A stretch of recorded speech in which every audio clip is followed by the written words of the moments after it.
Jimmy Kimmel's a loser. I do Jimmy Kimmel. I did him a lot. Yeah. And he'd be standing on the sidewalk. Oh, sir, may I bring you in? He'd bring me in every time. The whole show is talking bad about Trump. He called us doofuses when we had you on. He's a group of doofuses in flat-brimmed hats. Guess what? We Ask did him how 5X many. what he did. Ask him. Yeah, you do bigger. Yeah, you do. He's had a real problem with Elon from the beginning of this thing, but it's like he's in this leftist thought bubble.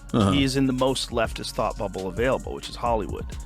And, and I think also, he famously, there's some videos of him in blackface, and those came out, and he had apologized for them, and I think he took that hit and, really doubled down in the other direction. Jimmy Kimmel's evolution from lighthearted comedian to outspoken political commentator has stirred serious backlash, especially from conservative voices like Joe Rogan and others.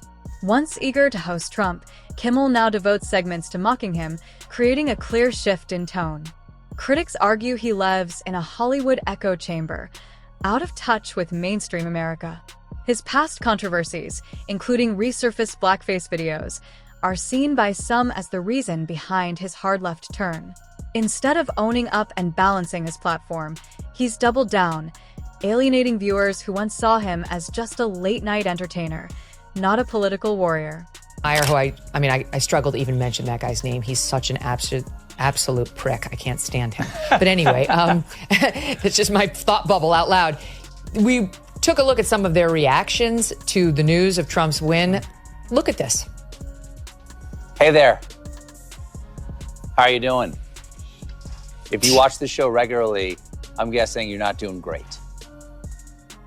Yeah, me neither. Let's be honest, it was a terrible night last night. It was a terrible night for women, for children, for the hundreds of thousands of hardworking immigrants who make this country go, for healthcare, for our climate. It was a terrible night for poor people, for our allies in Ukraine, for NATO.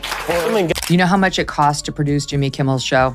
I guarantee you it's tens and tens of millions. It could be as much as 100 million. I have no idea. You know how much Tucker's video cost? Nothing. You know how much Jimmy Kimmel, how many people he gets tuning in on an average night? Just last week, his average was, in the overall, meaning all viewers, 1.5 million. In the key demo, 236,000. Tucker would have been embarrassed to pull that on any night. Jimmy Kimmel's reaction to Trump's win wasn't just emotional. It was theatrical. He painted a picture of doom, blaming everything from healthcare to NATO, as if one election unraveled the entire world. But while Kimmel leans on million-dollar production and carefully scripted outrage, the numbers tell a different story. His show pulls just 1.5 million total viewers, a shadow of its former reach. Compare that to Tucker Carlson, who produces content on a fraction of the budget, yet commands more attention. The irony? Kimmel screams loudest, but fewer people are listening. Maybe outrage isn't as popular as he thinks. There's no chance in hell that this is funny or gonna work.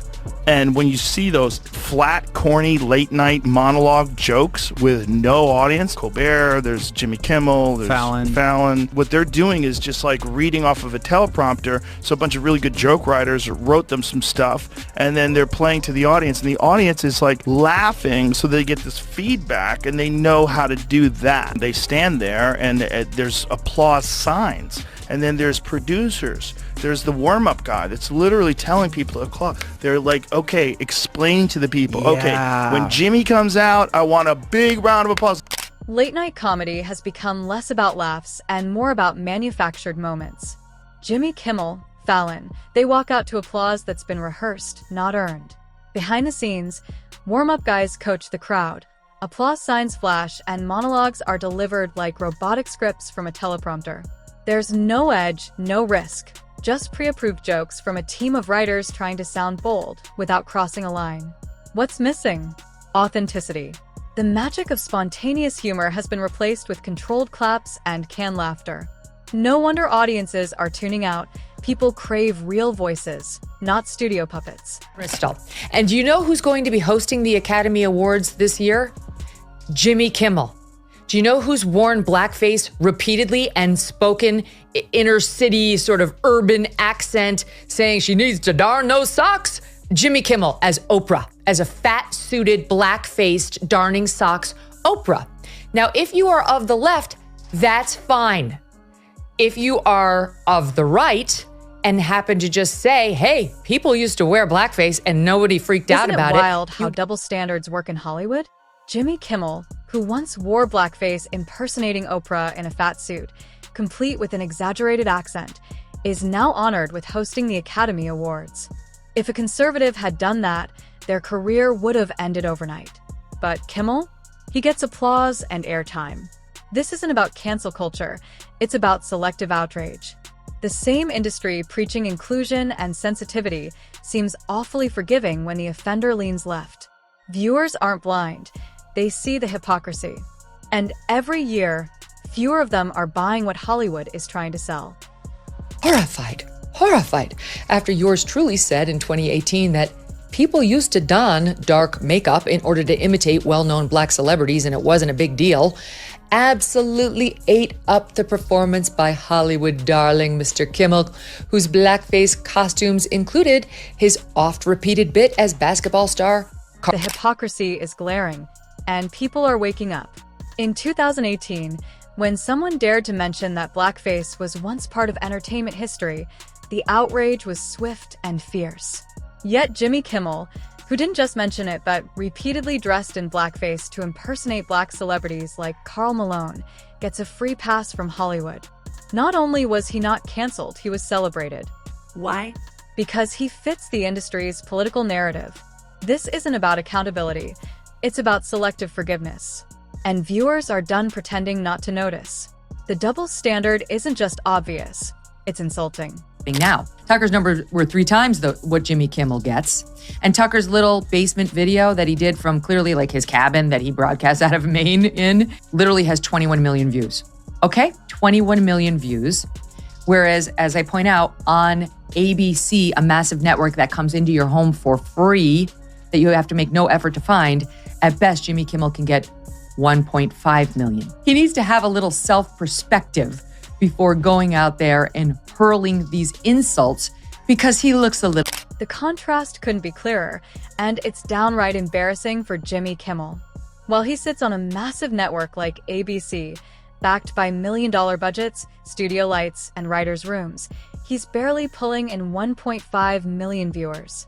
Meanwhile, Tucker Carlson, filming casually from a cabin in Maine with no fancy production, racked up 21 million views on a single video.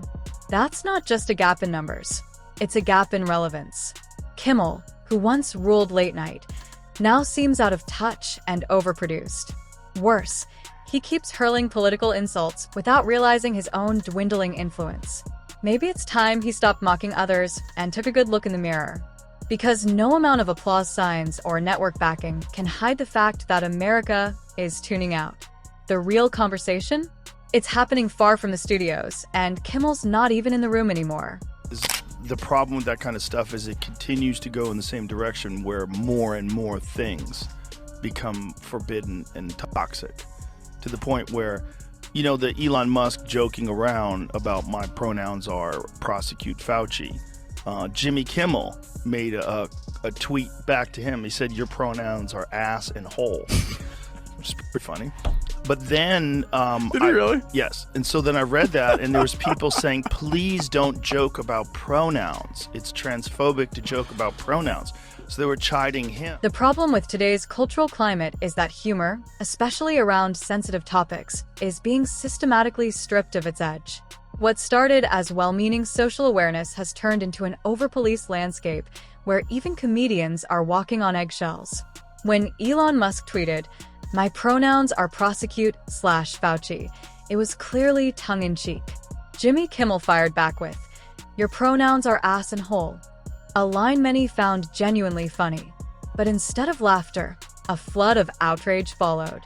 Activists labeled the exchange transphobic, not because of hatred, but because pronouns were used in jest.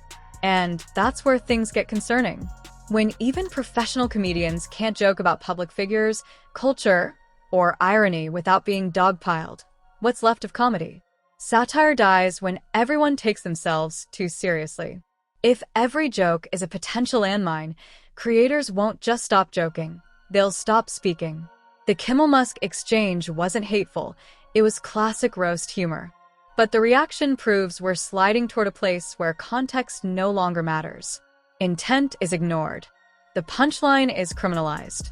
And ultimately, audiences, craving authenticity and boldness, start tuning out. Because a world without risk is a world without real comedy. How weak and pathetic is a guy like that? The Tonight Show, which is dying. They're all dying. Where's Johnny Carson? Bring back Johnny. It made you appreciate, right, Uncle Sam?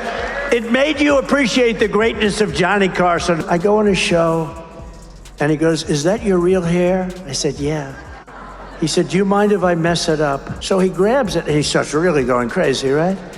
And everybody laughed, and it was a big thing, and it was a big hit. It was all over the place, and he got great ratings and all.